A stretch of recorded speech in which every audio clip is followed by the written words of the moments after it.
It was a rainy evening on Highway 53 when Justin Thompson, a successful real estate agent, was driving home with his two children, Emily, aged 8, and Lucas, just 5. The weather was unforgiving, with sheets of rain pouring down in torrents and visibility reduced to nearly zero. The car veered off the road near the sharp curve by Miller's Creek, plunging into the ravine below. By the time emergency responders arrived, it was too late. All three were pronounced dead at the scene, their bodies trapped in the crumpled remains of Justin's SUV. The investigation was swift. Skid marks at the site, combined with the treacherous weather conditions, led authorities to conclude that Justin had lost control of the vehicle. The final report pointed to a probable brake failure worsened by the slick roads as the primary cause of the crash. After reviewing the vehicle's service history, investigators noted some inconsistencies with the brakes, which seemed to confirm the tragic accident as just that, an accident. Justin's wife, Allison, was devastated. She had lost her husband and her two children in one horrific moment. In the weeks that followed, she struggled with the unbearable grief of burying her family. The case was officially closed and life, though shattered, slowly attempted to move forward. But something about the crash never quite sat right with her. As painful as it was to admit, Justin had always been meticulous about maintaining the car. Allison couldn't shake the nagging feeling that something else was at play.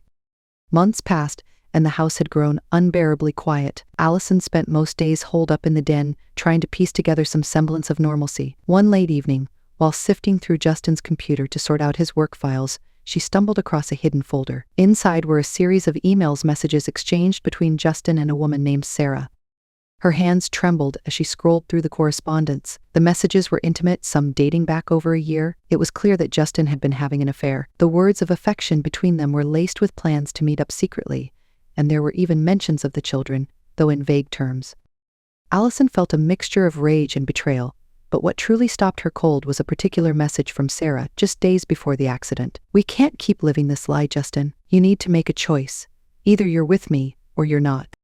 The tone was desperate, almost threatening. As Allison dug deeper, she found another email sent the morning of the crash. "If you won't end it, I will. You don't want me to get in your way." Her heart raced as she read the words over and over, trying to make sense of it all. Could this have been more than an accident? Could Sarah have done something to sabotage the car? Allison stared at the screen, her mind spinning with questions. Could Sarah have really been involved in the accident? The emails hinted at desperation, maybe even obsession, but was it enough to suggest murder? The final email, sent just hours before Justin and the kids were killed, left a chill that Allison couldn't shake. The next morning, she gathered every piece of evidence she could find: the emails, text messages, anything linking Justin to Sarah. Determined not to let her emotions cloud her judgment, she carefully packaged the materials and went to the police station, requesting to speak with Detective Tom Stevenson, the lead investigator on the original case. Detective Stevenson remembered the accident well. It wasn't every day that a father and two young children were lost in such a horrifying way. When Allison told him about the affair and the ominous messages from Sarah, Stevenson's face remained expressionless, but his eyes darkened.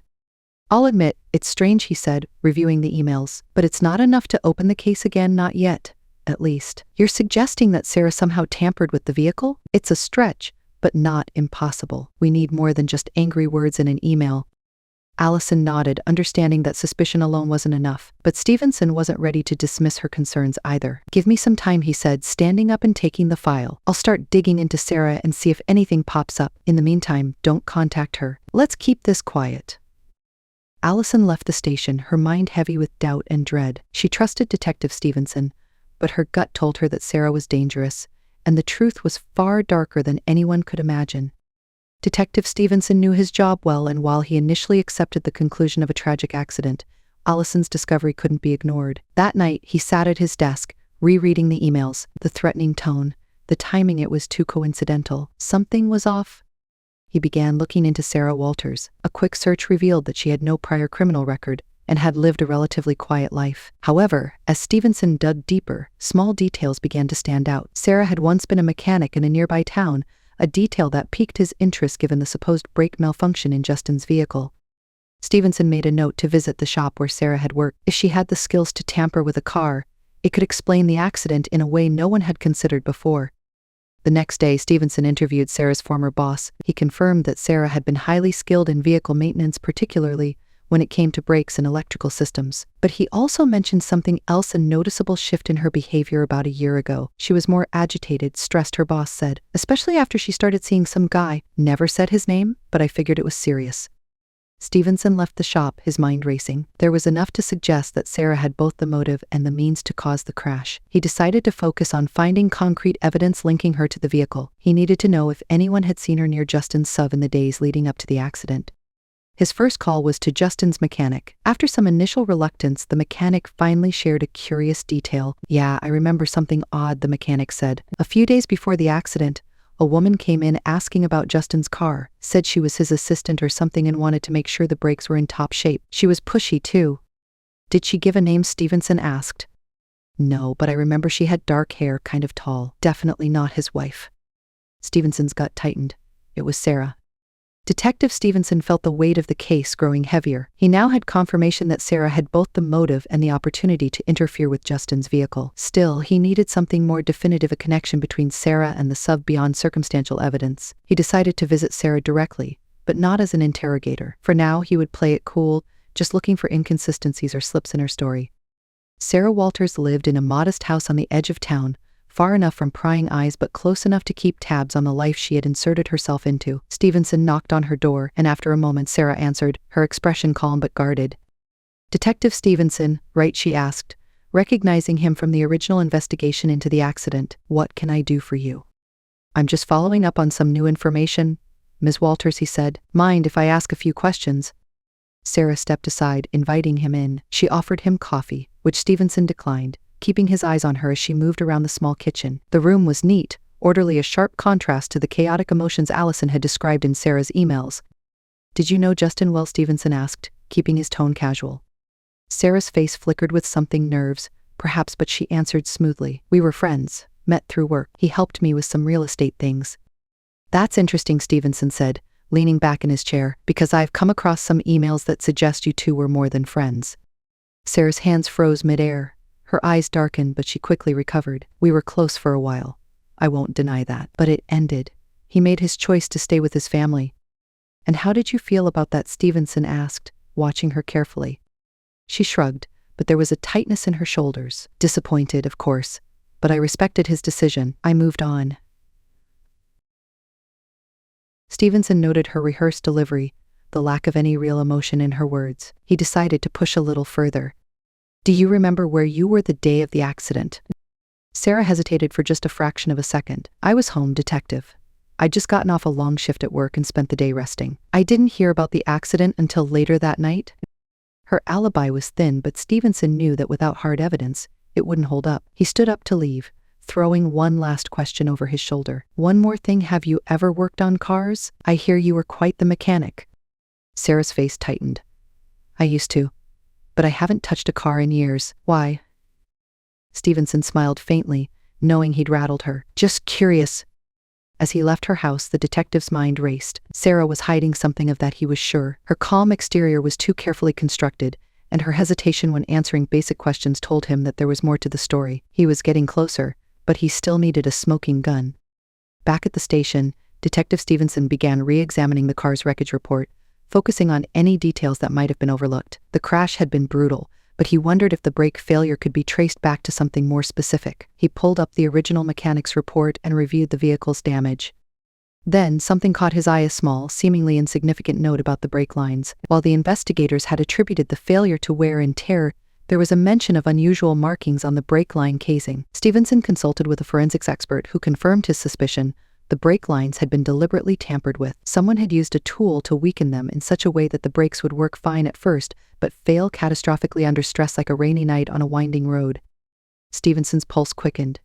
This was the breakthrough he needed. Now, all he had to do was tie Sarah to the crime. He contacted Allison to update her on the investigation, cautiously explaining that the brake lines had been sabotaged and that Sarah was now a prime suspect. Allison's breath hitched on the other end of the line, but she held herself together. "Do you really think she did it, detective? Killed my husband and children?" Stevenson's voice was steady. "I think she's capable of it, Allison, and I think we're close to proving it." The next step was to link Sarah directly to the tampering. Stevenson got a warrant to search her house, looking for anything that could tie her to the brake line damage: a tool, a receipt, something she couldn't explain away. The search turned up nothing significant until they looked in the garage. Tucked behind old boxes and discarded junk was a tool kit. Inside, they found a wrench with traces of brake fluid. Tests would later confirm that the fluid matched the kind used in Justin's SUV. Stevenson had what he needed. Sarah had sabotaged the car, causing the deaths of Justin and his children. Now it was just a matter of bringing her in. But something told him that confronting Sarah wouldn't be easy. A woman willing to murder a man and his children wouldn't go down without a fight. Detective Stevenson had enough evidence to arrest Sarah Walters, but he knew she wouldn't go quietly. He could sense her desperation during their last conversation, and desperate people made dangerous choices. He arranged for backup before heading to her house with a warrant in hand. As they pulled up to her house, Stevenson felt a knot of tension in his gut. The house looked eerily quiet, the front yard empty, curtains drawn. He signaled his team to approach cautiously. They knocked on the door, but there was no answer. Stevenson tried again, this time calling out, "Sarah Walters, this is Detective Stevenson. We have a warrant for your arrest. Come out with your hands up." For a moment, nothing happened. Then, from inside, they heard movement, quick, frantic. Stevenson gestured to his team, and they breached the door, moving swiftly through the small house. They found Sarah in the back, near the garage, her face pale and her hands trembling as she tried to stuff clothes into a bag. When she saw Stevenson, her eyes flashed with panic. "What are you doing here?" she snapped. "You can't just barge in like this." Stevenson held up the warrant. "Sarah Walters, you're under arrest for the murder of Justin Thompson and his 2 children, Emily and Lucas. We found the tool you used to sabotage the brake lines. It's over, Sarah."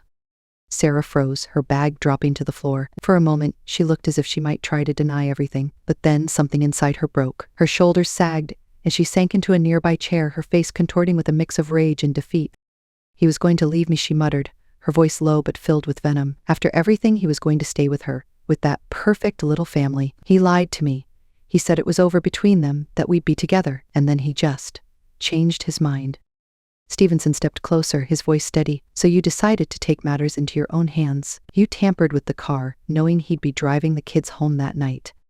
Sarah looked up at him, her eyes glassy. "I didn't mean for the kids to die," she whispered. "I just wanted to scare him, to make him see what he was losing. But the rain, the curve, I didn't think it would go that far." Stevenson's face hardened. "You sabotaged a car knowing full well the risk. Sarah, you may not have planned on killing the children, but your actions did exactly that. And now you're going to pay for it." Sarah didn't resist as the officers handcuffed her. As they led her out of the house, she looked back at Stevenson, her face filled with something close to regret, but it was too late for that. Back at the station, Stevenson sat with Allison, going over the final details of the case. She listened silently, her hands gripping the arms of her chair as he explained how Sarah had tampered with the brake lines, hoping to force Justin into a deadly situation. "I'm so sorry, Allison," Stevenson said quietly. "This should have been caught sooner. If we'd known."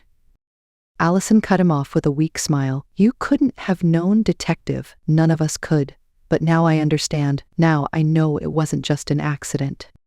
Her voice broke on the word, and she quickly wiped away a tear. "I trusted him, and he betrayed me, but I loved him. I loved my kids. And now they're all gone because of her." Stevenson nodded, understanding her pain but knowing that nothing he could say would ease the devastation. "Sarah will go to prison for a long time," he said. "She'll never hurt anyone again." In the weeks that followed, Sarah Walters was charged with 3 counts of first-degree murder. During her trial, she admitted to sabotaging the car but insisted she hadn't intended to kill the children. Her defense argued for manslaughter, claiming she'd only meant to frighten Justin into leaving his family. The jury, however, was not swayed. With the evidence of premeditation and the reckless endangerment of innocent lives, Sarah was convicted on all charges and sentenced to life in prison without the possibility of parole. The court's decision brought some closure to Allison, but nothing could fill the void left by the loss of her family. Months passed and life moved forward in slow, painful increments for Allison. The house, once filled with the laughter of her children, now felt like a museum of lost memories. Pictures of Justin, Emily, and Lucas still hung on the walls, but each image was a reminder of what had been taken from her. The betrayal of Justin's affair still stung, but it was the senseless death of her children that haunted her the most. She visited their graves often, speaking to them in the quiet of the cemetery, trying to find peace in the silence. "I won't ever forget you," she whispered one day, kneeling before the headstones. "I'll carry you with me, always." In time, Allison began to rebuild her life. She sold the house, unable to bear the memories that lingered in every corner. She moved to a smaller place in the city, started therapy, and slowly, very slowly, began to find a way to live with the grief. Detective Stevenson checked in on her from time to time, offering support where he could. The case had weighed heavily on him as well. He had children of his own, and he couldn't imagine the pain of losing them so senselessly. Despite Sarah Walters being locked away, the scars of her actions remained. Every now and then Stevenson would catch himself thinking about the case, about how close it had come to being buried as an accident, how a few hidden emails had cracked the case wide open. It reminded him of how fragile life could be, and how the people you thought you knew could hide the darkest secrets. For Allison, the shadows of the past would always be there, but as the years went by, they grew softer, less suffocating. She found solace in small things: the kindness of friends, the warmth of the sun, the knowledge that, even in the face of unspeakable tragedy, she had survived. The accident that had claimed the lives of Justin and her children would forever haunt her, but the truth, dark and painful as it was, had been revealed, and in that, at least, there was a small sense of justice. 3 years had passed since the trial, and while Sarah Walters rotted in prison, the ripple effects of her crime still lingered. Allison had done her best to move on, but every now and then, she'd wake in the middle of the night, haunted by dreams of her children's final moments. The sound of screeching tires, the helpless terror in their eyes, those images played on a loop in her mind, a nightmare she couldn't wake from. Detective Stevenson, though officially having closed the case, also struggled to let go. Something about the whole ordeal never quite sat right with him. The evidence had been damning, sure, the tampered brake lines, the wrench with traces of brake fluid, Sarah's own confession, but there was a loose thread that tugged at his mind late at night. Could someone else have been involved? One morning, as he sat reviewing cold cases at his desk, Stevenson received a call. It was from an old colleague, Detective Hannah Marks, who worked at a nearby precinct. "Stevenson, we need to talk," she said, her voice low and urgent. "I've been working a case that might interest you. It's connected to Sarah Walters." Stevenson's pulse quickened. "What do you mean, connected?" Marks hesitated. "It's her ex-boyfriend, David Hale. He came in for questioning in an unrelated case, but during the interview, he let something slip, something about Sarah and how she might not have acted alone. I think you need to hear this for yourself." Stevenson wasted no time driving to Mark's station. His mind raced with possibilities. Had Sarah received help in sabotaging the car? Was there another layer to the crime he had overlooked? When he arrived, Marks greeted him with a grim expression. "I'll cut to the chase," she said, leading him to an interrogation room where David Hale sat, looking gaunt and jittery. "He's been on our radar for a while, small-time crimes mostly, but he's slippery. During our interview, he mentioned Sarah. He's got a chip on his shoulder about her, but what he said about Justin's accident could change everything." Stevenson sat across from Hale, who barely looked up. "David," Stevenson began, "I'm here because you mentioned something about Sarah and Justin Thompson's death. Care to elaborate?" Hale shifted in his seat, a smirk tugging at his lips. "Sarah thinks she's smarter than everyone," he said, his voice laced with bitterness, "but she's not. She got in way over her head with that real estate guy. She thought she could scare him, make him leave his wife for her. But when things didn't go her way, she came to me." Stevenson's heart pounded. "What did she ask you to do?" Hale leaned back, his eyes flickering with a twisted satisfaction. "She asked me to help her with the car, said it was just a prank. I didn't think much of it at the time, thought she was just trying to mess with the guy's head. I didn't know there'd be kids involved." Stevenson clenched his jaw, anger rising in his chest. "So you're saying you helped her tamper with the brakes?" Hale nodded slowly. "I cut the lines. She didn't know how to do it right, so she came to me. I didn't think it'd go that far. After the accident, she freaked out, started acting like I didn't exist." Stevenson's mind raced. This was the missing piece. Sarah hadn't acted alone. She had enlisted Hale to help her execute the deadly plan. But now, with this new information, the case was far from over. Hale's admission meant Sarah's sentencing could be revisited, and Hale himself would be facing charges of his own. Stevenson stood up, his voice cold and determined. "You just confessed to being an accomplice in the deaths of 3 people. David, you're going away for a long time." Hale shrugged, his smirk faltering. "Doesn't matter now, does it? Sarah's the one who pulled the strings. I was just her puppet." As Stevenson walked out of the room, the weight of Hale's confession bore down on him. The case was more complex than anyone had imagined. Sarah had manipulated everyone, but now the full truth was finally surfacing.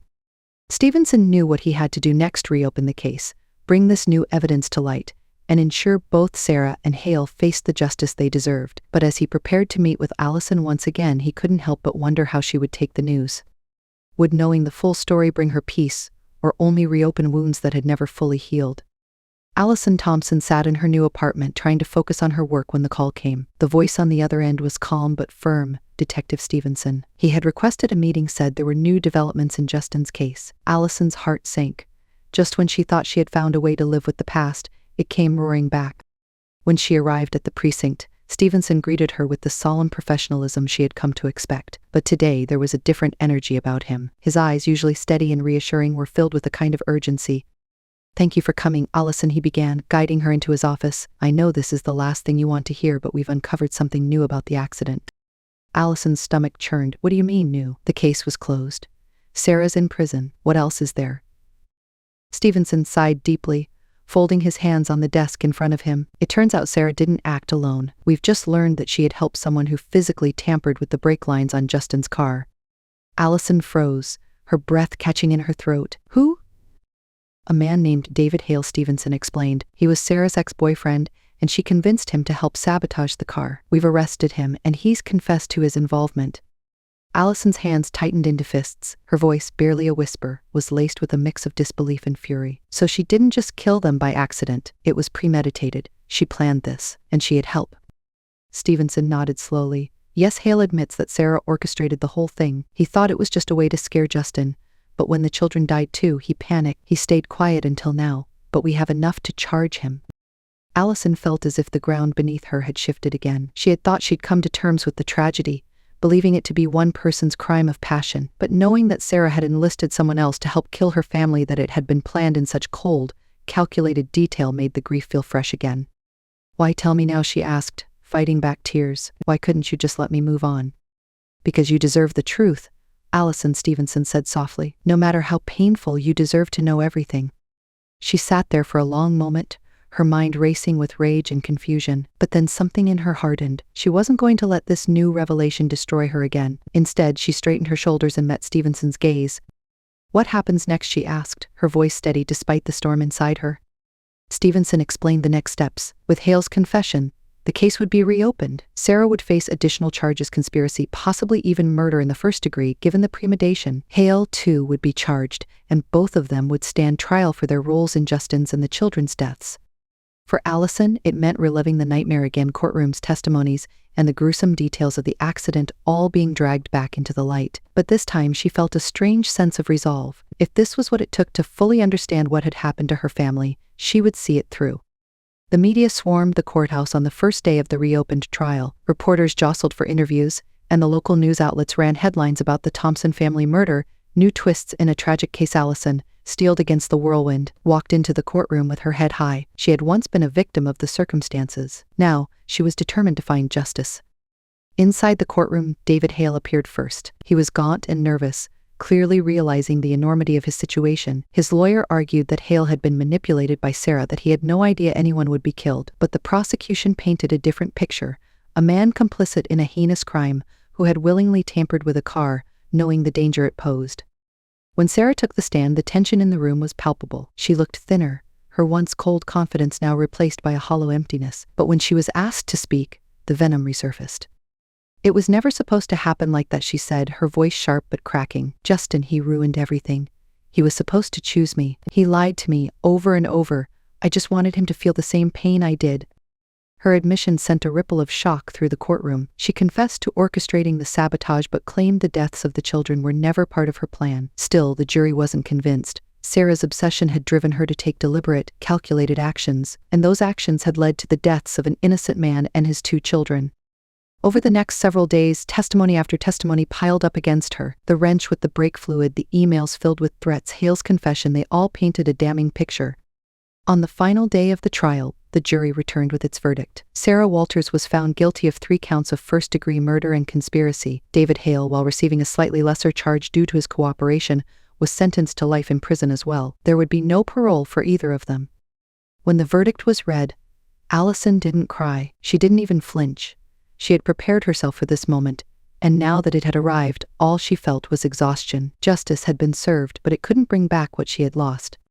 After the trial, she visited her family's graves one final time. The wind was soft, and the sun cast long shadows over the cemetery. She knelt down, brushing her fingers across the names etched into the stone. It's over now, she whispered. They'll never hurt anyone again.